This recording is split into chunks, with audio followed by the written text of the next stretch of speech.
toujours dans les oubliettes dans certains partis de la République démocratique du Congo.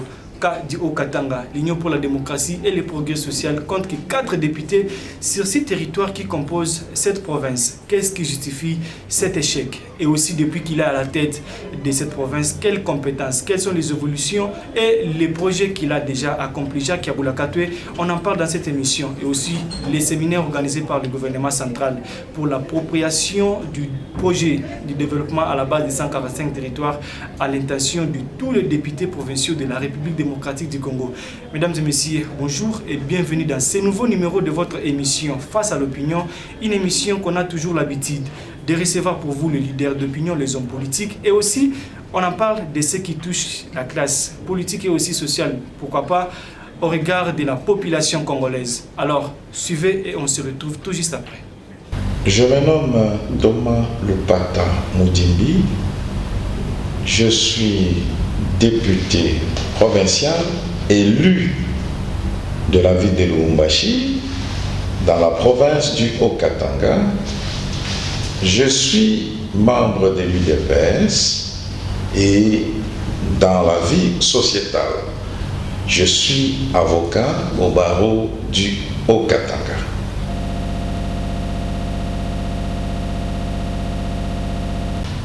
Bien, il s'est dénoté également qu'en dehors des qualités que je venais de décliner, je suis également un élu des élus. Ça veut dire que je suis membre du bureau au niveau de l'Assemblée provinciale du Haut-Katanga, où j'exerce les fonctions de rapporteur de l'Assemblée. Alors, concernant la question que vous nous avez posée, notre parti UDPS se comporte bien sûr, sans oublier qu'il peut y avoir des petits problèmes, comme ça ne peut jamais manquer dans toutes les familles. Et à l'UDPS aussi, il y a toujours des petits problèmes qui ne peuvent pas manquer. Mais le parti, d'une manière générale, se comporte bien dans le Haut-Katanga, raison pour laquelle il a été à même de produire ses élus. Nous sommes à 4, bien entendu, par rapport à la province du Haut-Katanga. Quand bien même le nombre des députés, selon nous, n'a pas été correct, parce que nous devrions en avoir plus. Il faut comprendre que le Haut-Katanga, c'est quand même une terre conquise par l'UDPS, où nous avons des combattants presque dans tous les coins et recoins. Et qu'il faille bien entendu une petite organisation encore au niveau du parti pour savoir rassembler tous les UDPSiens qui sont éparpillés à travers 3 villes et 6 territoires qui composent la province du Haut-Katanga. Je pense que les autorités du parti qui pourront nous suivre à travers cette émission, le secrétaire général et d'autres pourront effectivement polariser leur attention sur la demande qui est la nôtre, faire tout de sorte que avant 2023 que l'on puisse vraiment remuer ciel et terre pour que à des endroits où il n'y a pas eu une petite organisation pouvant aider à rassembler les ressources humaines de l'UDPS, que ce travail-là soit fait. Voilà ce que nous pouvons vous dire, et nous-mêmes qui sommes acteurs dans ces points-là, nous ne dormons pas sur nos lauriers, nous sommes en train de nous battre chaque fois pour pouvoir toujours galvaniser autour de l'UDPS des membres. Nous sommes en train de le faire à travers différentes manières, c'est-à-dire nous convaincons par le travail, par le savoir-faire, le savoir-être et le savoir-vivre, en nous servant des valeurs qui accompagnent la lutte de l'UDPS. Voilà ce que nous pouvons vous dire à propos du comportement de notre parti au niveau de la province du Haut-Katanga. Le parti va bien et tous les combattants sont toujours, comme vous le savez, en ébullition, comme si c'est demain qu'il y aura les élections. Et alors vous comprendrez qu'ils sont toujours aux aguets, prêts à pouvoir livrer pour la deuxième fois un combat âpre afin de donner toujours la victoire à l'UDPS.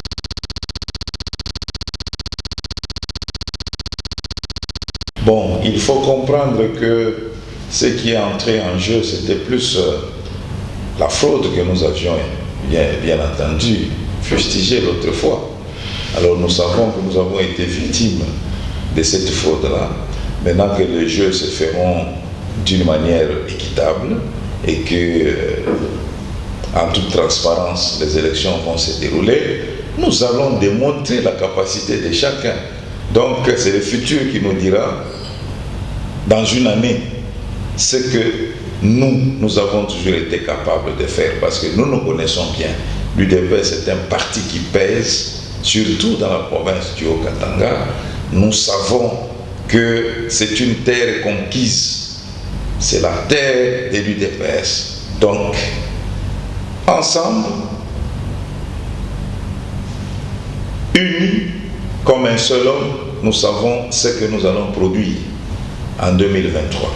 Donc, l'UDPS a été juste victime par rapport au passé de la faute.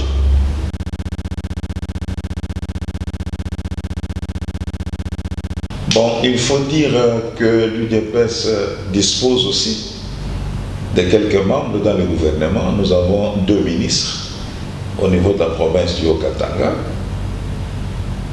Nous avons également un rapporteur, comme nous venons de vous dire, au niveau du bureau de l'UDPS. Donc nous nous comportons bien. Fort de nos 4 députés que nous avons, nous sommes capables de pouvoir aussi représenter à des instances de prise de décision notre parti. Et nous disons par rapport à la grandeur du parti dans ces coins du pays, c'est très peu. Voilà pourquoi nous disons que tout cela, parce que nous avons été victimes de la fraude lors de l'organisation des élections passées.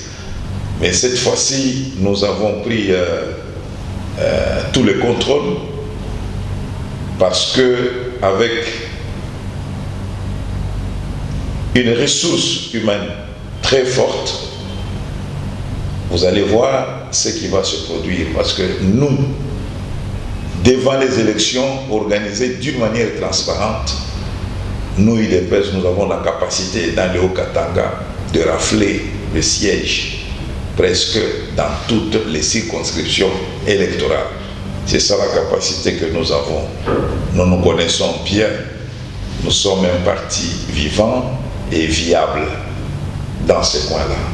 Nous avons beaucoup de membres. Nous avons beaucoup de sympathisants. Ceux qui soutiennent l'UDPS dans le Haut-Katanga, ils sont très nombreux et c'est visible. Ça se démontre. Même à travers les manifestations que nous pouvons organiser, vous allez vous-même vivre que l'UDPS est vraiment ancré, mais c'est question d'une petite organisation interne. Ça, nous insistons, parce qu'il faut une organisation administrative aussi efficace au niveau du parti qui pourra vraiment entrer en danse pour que nous puissions arriver aux résultats auxquels nous aspirons par rapport aux élections qui viendront en 2023.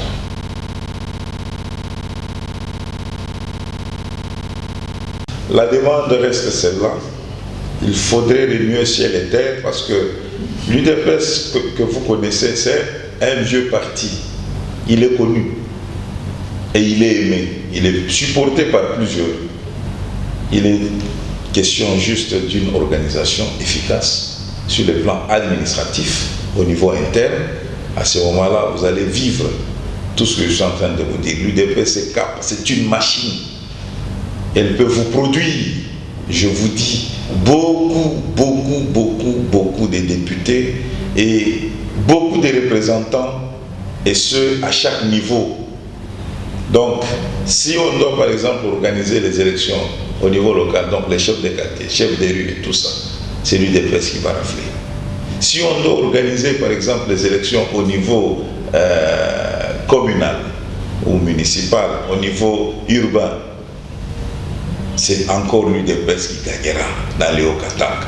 Si on doit les organiser au niveau provincial, c'est encore l'UDPS qui va le rafler. Donc ici, il est question vraiment de mettre toutes les batteries en marche en ce qui concerne l'organisation administrative, parce que les ressources humaines, nous les avons. Nous avons vraiment les sympathisants, les gens qui supportent l'UDPS dans la province du Haut-Katanga. Il y en a, et partout. Ça, je l'ai dit, le Haut-Katanga, c'est 6 territoires plus 3 villes. Vous avez la ville de Likasi, vous avez la ville de Lubumbashi, vous avez la ville de Kasumbalesa, vous avez le territoire de Kipushi, vous avez le territoire de Kambov, vous avez le territoire de Sakanya, vous avez le territoire de Puerto, vous avez le territoire de Kasenga, vous avez le territoire de Mitoaba. Partout, vous allez trouver ceux qui supportent l'UDPS. Mais c'est question de savoir mettre une bonne organisation sur le plan administratif du parti, et vous allez voir comment ces gens-là vont se comporter, parce que ordonnés, parce qu'il y a quand même un encadrement, parce qu'il y a quand même un suivi au niveau local, et vous verrez ce que l'UDPS sera capable de pouvoir produire comme résultat sur le terrain. Parce que c'est un parti qui ne va pas se faire connaître aujourd'hui. Il a déjà fait preuve, il est ancré et dans les esprits et dans les cœurs des gens. Raison pour laquelle nous vous disons, il est seulement question de s'organiser administrativement très bien en occupant tout espace sur le plan administratif. Je suis clair, les gens qui aiment l'UDPS sont partout, mais il leur faut un encadrement. Et l'encadrement ne pourra être assuré que par une organisation efficace sur le plan administratif du parti.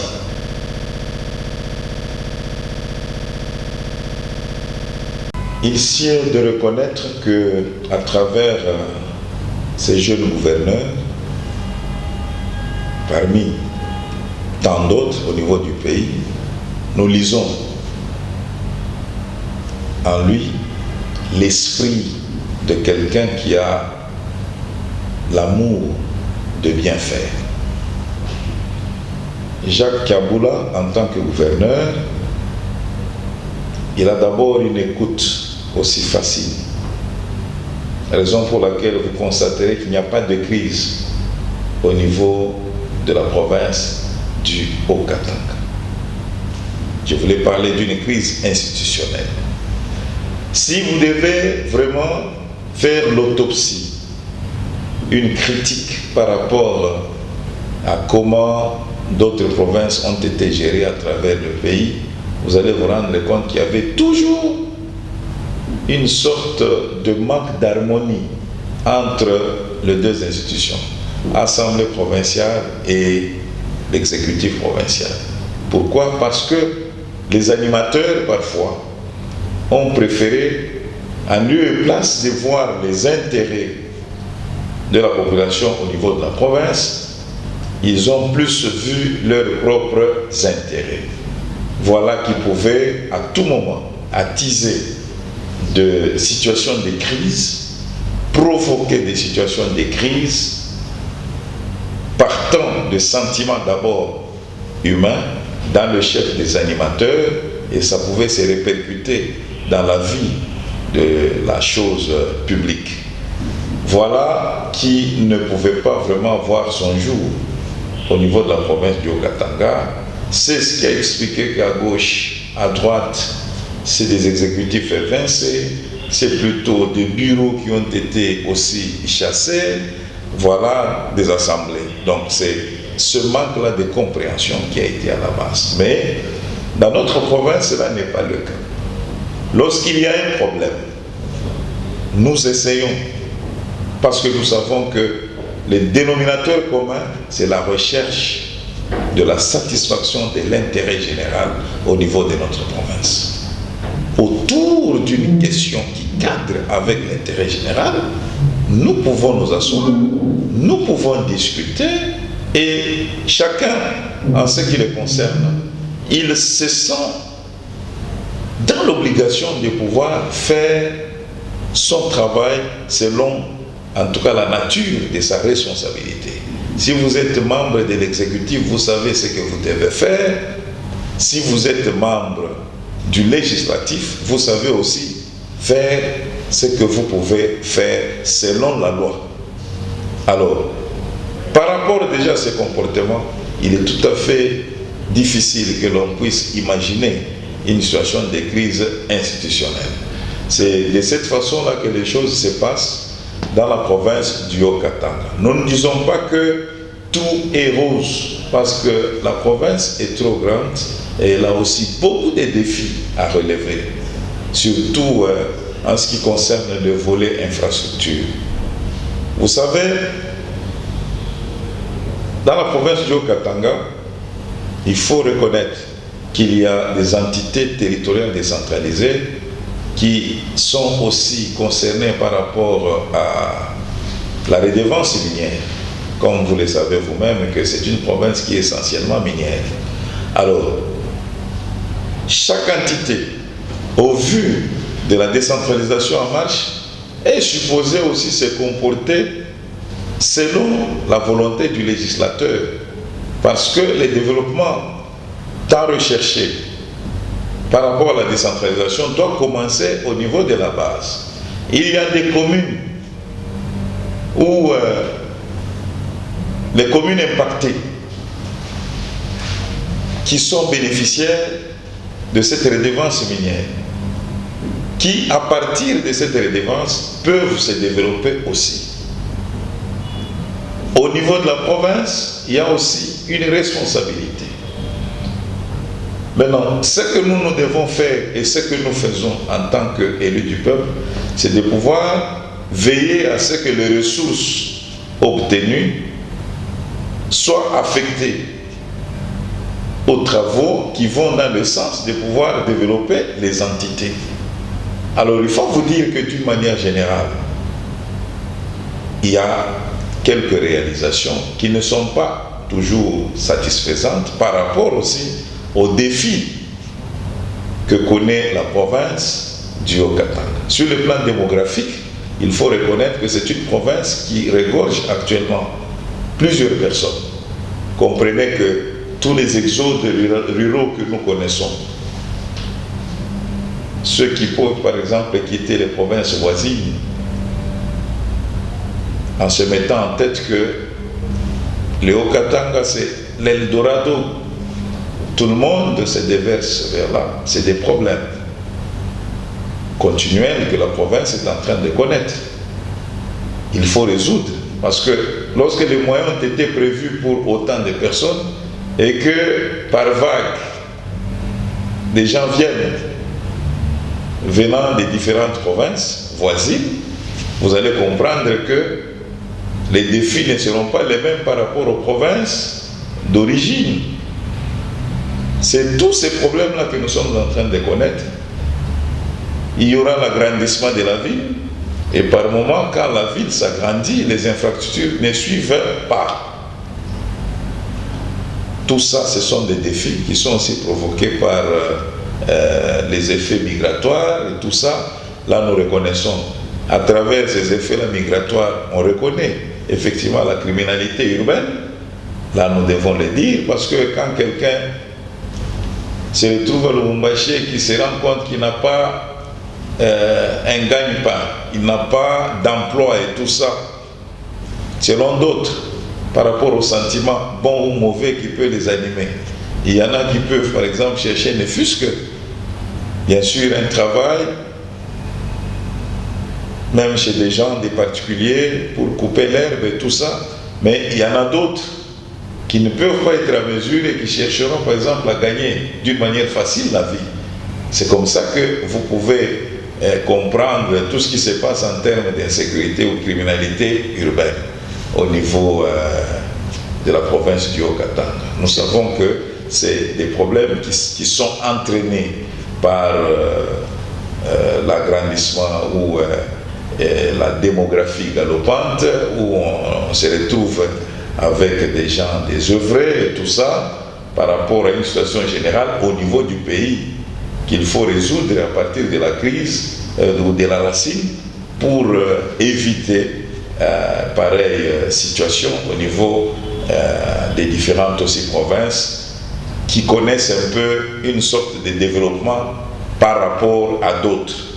Donc, ça c'est des problèmes sur le plan sécuritaire que nous connaissons, qui ne sont que des conséquences d'une situation qui n'est pas bonne, soit sur des parties aussi importantes au niveau du pays, du territoire du pays. Voilà. Mais en ce qui concerne la situation économique, nous disons que tant bien que mal, malgré ce phénomène que nous venons de soulever, il y a toujours des efforts qui sont fournis à travers l'exécutif provincial. C'est le cas avec, par exemple, le maïs. Quand nous sommes dans le Haut-Katanga, l'aliment de base, c'est la farine de maïs. Les gens mangent le boukali, le foufou, comme aliment de base. Alors, par rapport à une politique qui a été mise sur pied, il y a eu subvention. Les agriculteurs ont été subventionnés et on a beaucoup cultivé de maïs. Ça fait que la farine, selon des moments culminants, comme le mois d'octobre, novembre et décembre, où on pouvait toujours parler de la flambée des prix sur le marché de la farine de maïs, on n'en connaît plus depuis, je vous dirais, 2 ans. Il y a une stabilité. Tout le choix est capable de se procurer quand même un sac de farine à 20 000 francs sans peine, donc à 10 $. Donc c'est une possibilité, donc c'est parmi les avancées, des prouesses. Lorsque la population peut manger, à ce moment-là, nous disons que ça c'est une note positive. Là, c'est la situation que nous sommes en train de connaître au niveau de la ville de Lubumbashi. Du point de vue aussi infrastructure, il faut noter que presque toutes les chaussées qui existaient ou toutes les grandes artères qui pouvaient exister au niveau de la ville de Lubumbashi, ainsi que d'autres villes, les Kassi et tout ça, étaient déjà dans un état de délabrement très avancé. Mais nous notons les efforts qui sont déployés par l'exécutif provincial où on réhabilite. C'est-à-dire c'est des routes entières qui sont presque refaites, mais en leur ajoutant quand même des standards qui n'existaient pas. Par exemple, les accotements. Auparavant, c'est des routes qui ont été construites, mais qui n'avaient pas de volume considérable par rapport d'asphalte.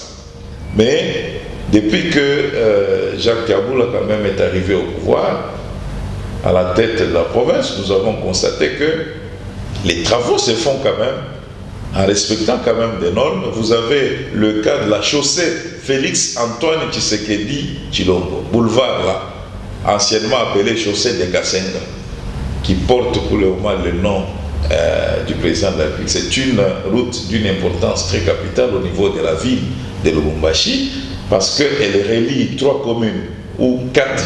Il y a la commune annexe, il y a la commune Roachi, il y a la commune Kampemba, pour atteindre la commune de Lubumbashi, qui est le centre-ville.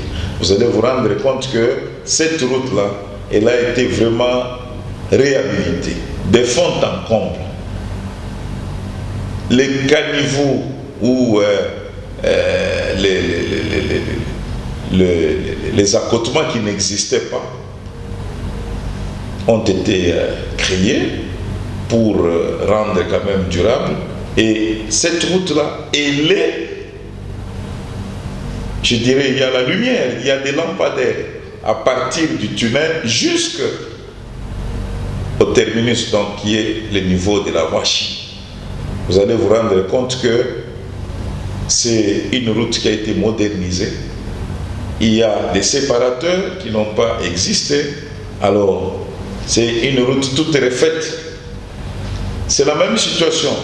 Lorsque vous vous retrouvez à Lubumbashi, sur l'avenue Lumumba, la même chose. Vous allez sur l'avenue Kassavubu, qui passe par le gouvernorat. Vous allez voir que c'est une route modernisée.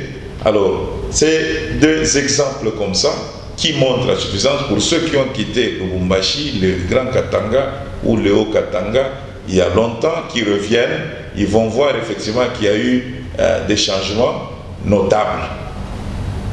Donc, ce qu'il sied de pouvoir vraiment dire ou placer un mot en ce qui concerne les infrastructures, vous verrez que quand même des choses sont en train de se faire. D'ailleurs, je note en passant que nous, Assemblée provinciale du Haut-Katanga, notre siège, nous nous servons du bâtiment du 30 juin, qui est en fait une bâtisse appartenant à la mairie de Lubumbashi. Parce que c'est une bâtisse qui a été prévue pour des manifestations culturelles. Mais je note en passant que l'Assemblée ou les sièges de l'Assemblée provinciale du Haut-Katanga est en pleine érection. Si tout va bien, peut-être l'année prochaine, on va l'inaugurer. Toujours dans cette législature. Les travaux sont en train de s'effectuer à grande vitesse. Alors vous allez voir que c'est parmi quand même des choses que nous sommes en train de vivre, qui sont palpables, des réalisations qui n'ont pas existé et par le passé, que nous sommes en train de voir avec Jacques Kaboula à la tête de l'exécutif. Donc il faut dire qu'il y a beaucoup de choses à faire, surtout lorsque nous devons entrer, nous en tant qu'élus, bien sûr, de la ville de Lubumbashi, moi personnellement. S'il faut voir la commune annexe qui est la ceinture de la ville, c'est des suggestions. Nous avons déjà fait ça comme proposition. On doit aussi mettre de l'asphalte. Il y a des routes aussi de grand intérêt. Nous avons dit que la ville s'est déjà agrandie. C'est des défis qu'il faut relever. Et nous pensons que comme c'est quelqu'un qui est à l'écoute des élus, il va exécuter ce que nous lui demandons de pouvoir faire dans l'intérêt de nos populations à travers la province du Haut-Katanga.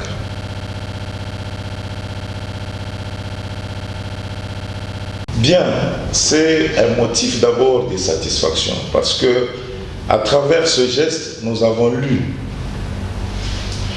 une marque de considération que le président témoigne vis-à-vis des élus locaux que nous sommes.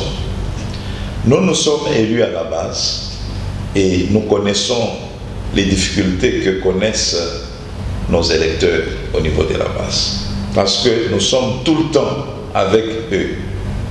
Si nous sommes en vacances, nos sièges se retrouvent là où nous avons été élus. Donc nous ne savons pas trop bouger. Et en vacances et pendant la session, chaque jour, nous sommes avec nos électeurs. Nous maîtrisons ce qu'ils ont comme problème. C'est ainsi qu'à travers le geste posé par le chef de l'État, Félix Antoine Tshisekedi, président de la République, nous louons d'abord cette volonté de pouvoir sortir nos populations de leur état de pauvreté. Parce qu'en fait, la mission de notre invitation, ou le motif même de notre invitation, c'est de venir à Kinshasa pour être informés, sensibilisés, afin que nous puissions nous approprier le programme de développement local de 145 territoires. La décentralisation. Quelle en est l'objectif? C'est de pouvoir rapprocher le gouverné des gouvernants. C'est de pouvoir provoquer une sorte de développement au niveau de la base jusqu'à ce qu'on va atteindre tous les sommets. Pour que le pays se développe, il faut que l'on commence par les plus petites entités. Et à ce moment-là, la somme de toutes ces entités développées donnera le développement intégral du pays. C'est comme ça que nous disons que ça, c'est une idée géniale. Et nous, en tant qu'élus locaux, du fait d'avoir été sensibilisés, informés, nous avons pris cette conscience davantage de pouvoir actionner le mécanisme nous reconnu à travers la loi. Donc, nous, notre mission traditionnelle, vous la connaissez bien, c'est de contrôler, c'est de légiférer par voie d'édit, c'est de représenter notre population. Maintenant, ce programme qui vise le bonheur de notre peuple, nous nous sommes appropriés de ça. Et nous allons, nous, par rapport à l'une de nos missions, donc, en tant qu'organe de contrôle, assurer pas à pas le suivi, c'est tout ce qui nous reste. En nous associant à cela, il voulait juste nous mettre devant nos responsabilités en tant qu'élus locaux.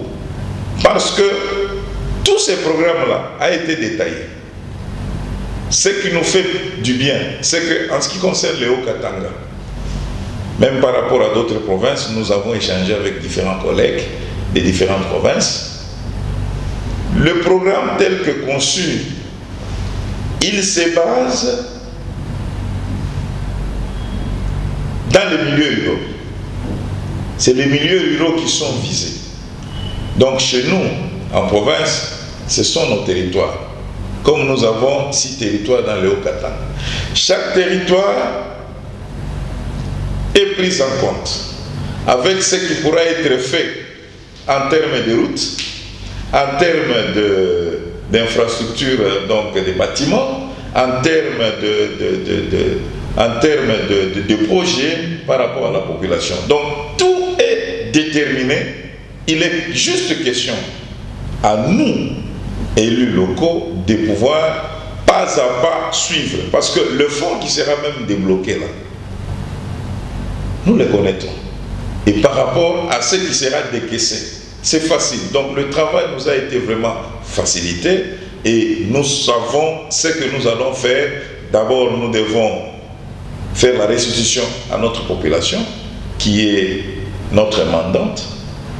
Et ensuite, ensemble avec cette population, nous allons d'abord l'associer au contrôle citoyen, parce que nous allons lui parler de tous les détails au sujet de ces programmes-là de développement local par rapport à notre province du Haut-Katanga. Tous les territoires, tous les 6 territoires ont été pris en compte avec tout ce que l'on doit d'une manière détaillée faire au bénéfice de chaque territoire. Alors, nous avons trouvé ça alléchant et nous disons que Dieu le bénisse, que le 2e mandat pour lui soit garanti au travers de la réalisation qui sera faite, parce que ce ne sera pas un leurre. Et là où nous sommes encore plus rassurés, c'est parce que tout ce qui a été prévu en détail, il y a même le timing. On aurait dû avoir une crainte si on ne pouvait pas mettre ce timing-là. Mais comme on détermine, on va commencer pour terminer à tel moment. Vous voyez, c'est des choses qui rassurent et les moyens sont déjà là. On va les disponibiliser. Nous, notre rôle, c'est de pouvoir nous assurer par rapport à l'exécution correcte de tous ces programmes-là, tout ce qui a été prévu d'une manière détaillée au bénéfice de chaque territoire. Voilà ce que nous pouvons vous dire et dire à nos populations qui nous ont mandatés. Ce n'est pas pour rien que nous avons dû prendre, par exemple, le risque de prendre un vol. Ça coûte beaucoup en termes de risques. Ça nous coûte. Nous pourrions, par exemple, à travers un crash, perdre notre vie. Si nous avons accepté de braver tous ces risques, ce n'est pas pour rien. C'est parce que nous aimons notre population, nous la portons et nous sommes porteurs de ses aspirations. Du fait que ces programmes arrivent à nous toucher au niveau du cœur, ce que nous cherchions, ce que nous rêvions en termes de bonheur pour notre peuple, se trouve à travers ces programmes-là. Donc, rien d'autre en dehors d'assurer le suivi pour que cela se fasse correctement, parce que nous devons vivre ça. C'est ça d'ailleurs qui pourra davantage rassurer nos électeurs pour renouveler encore leur confiance en nous quand nous aurons fait ce travail-là en toute responsabilité.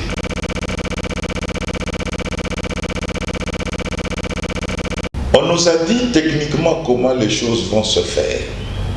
On nous a présenté d'abord en termes détaillés ce qui sera fait, comme je venais de le dire, pour chaque territoire. Par exemple, le territoire de Kambof, voici ce qui sera fait en détail. Si c'est des routes de dessert agricole, on détermine même autant de kilomètres. Si c'est des infrastructures, on sait qu'il y aura pour chaque autorité, parce qu'il faut se dire que lorsque vous allez à l'intérieur du pays, notamment dans les provinces, dans les territoires, vous allez effectivement sentir que l'État est absent. Absent sur base de quoi? Parce qu'il n'y a aucun symbole qui montre sa présence. Si, par exemple, une autorité politico-administrative manque de bureaux, vous allez dire que l'État existe à cet endroit-là. Mais à travers ces programmes-là, Félix Antoine Tshisekedi Tshilombo pense à faire vivre l'État matériellement par et à travers les infrastructures des bâtisses qui vont constituer les symboles même de l'existence de l'État. On sait craindre l'État quand on sait voir même ses bureaux présentables. Ceux qui œuvrent pour le compte de l'État, donc ceux qui animent l'État congolais dans les territoires, s'ils ont aussi un bon logement, par exemple. C'est comme ça que quand vous voyez par exemple la construction d'une maison d'habitation pour l'administrateur du territoire, vous avez la construction d'une maison d'habitation pour le commandant de la police, le commandant des FARDC, de l'ANR. Vous avez une maison d'habitation, plutôt un bâtiment administratif pour le territoire. Vous avez tout ça. Que voulez-vous? C'est ça la vie. Donc là, c'est approcher quand même une bonne vie auprès des populations rurales. Voilà ce qui nous fait du bien. À travers la construction des routes de dessert agricole, vous savez que dans le Haut-Katanga, nous avons beaucoup de paysans, ceux qui cultivent, mais qui sont souvent découragés parce qu'ils ne savent pas écouler leurs produits. Vous pouvez beaucoup produire, mais vous ne savez pas acheminer les produits agricoles vers les centres de consommation. C'est un problème que nous étions en train de connaître. Mais lorsqu'il sera résolu à travers la construction des routes de dessert agricoles, vous verrez que la pauvreté va fuir.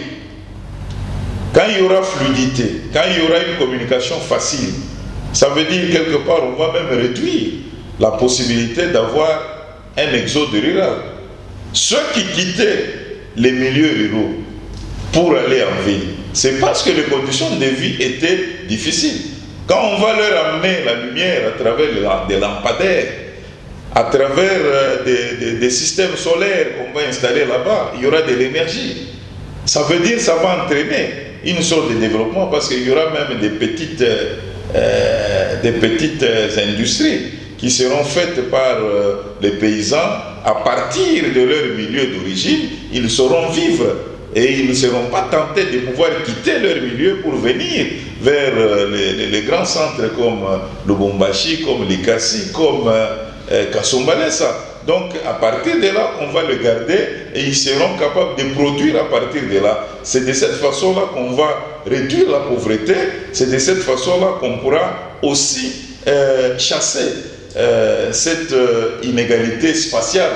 Donc, ce qui pouvait entraîner le départ de quelqu'un d'un point X vers un point Y c'était les conditions de vie. Si vous allez lui alléger la tâche à travers un programme comme celui-là, je pense qu'on aura résolu le gros des problèmes au niveau de notre République. Donc, c'est vraiment un programme très salutaire, un programme qu'il faut embrasser et qu'il faut soutenir lorsque vous aimez votre pays.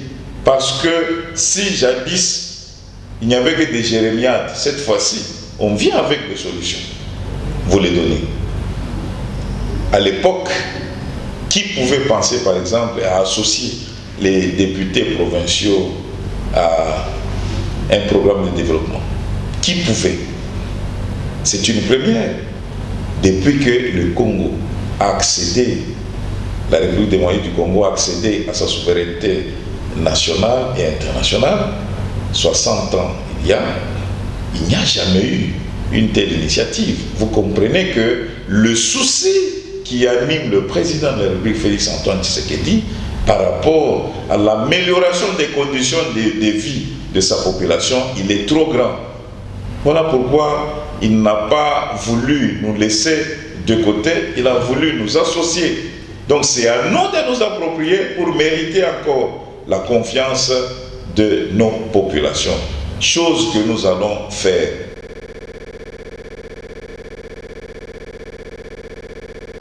Au peuple congolais, nous leur disons d'aimer Félix Antoine Tshisekedi Tshilombo parce qu'il est l'espoir par rapport à la renaissance de ce pays. C'est lui qui incarne la vision du peuple d'abord. Cette vision-là, elle n'est pas un leurre, elle n'est pas un mythe, est une réalité à travers le programme de développement local de 145 territoires. Donc nous devons nous en approprier. Parce que longtemps nous avons pleuré, nous n'avions vu personne qui pouvait songer à nous. Nous qui sommes paysans dans les milieux ruraux. Voilà quelqu'un qui nous aime. À travers cela, il préfère nous suivre dans notre misère, la plus noire dans laquelle nous avions croupi pendant des décennies. Il veut nous sortir de notre pauvreté, de la misère infernale, pour que nous puissions aussi ressembler à des humains.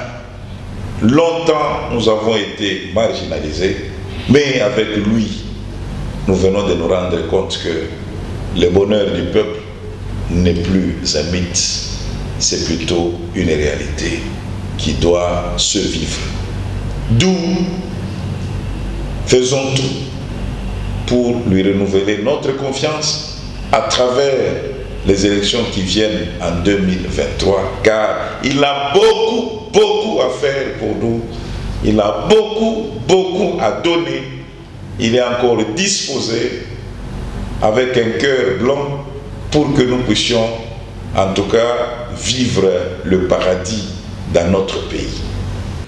Et voilà, merci parce que vous étiez nombreux à suivre cet entretien qu'on a eu en dehors de nos installations avec les rapporteurs de l'Assemblée provinciale du Haut-Katanga. Thomas Lupata, il a répondu à toutes nos préoccupations et pourquoi pas aussi de la population qui s'attendait, qui se demandait aussi pourquoi l'IDPS n'est pas dans le Haut-Katanga comme partout en République démocratique du Congo et aussi ici à Kinshasa, la capitale congolaise. Arnaud Limbo était derrière la caméra et aussi Makamba. Au niveau du montage, moi et vous, on se retrouve à la prochaine occasion. Au revoir.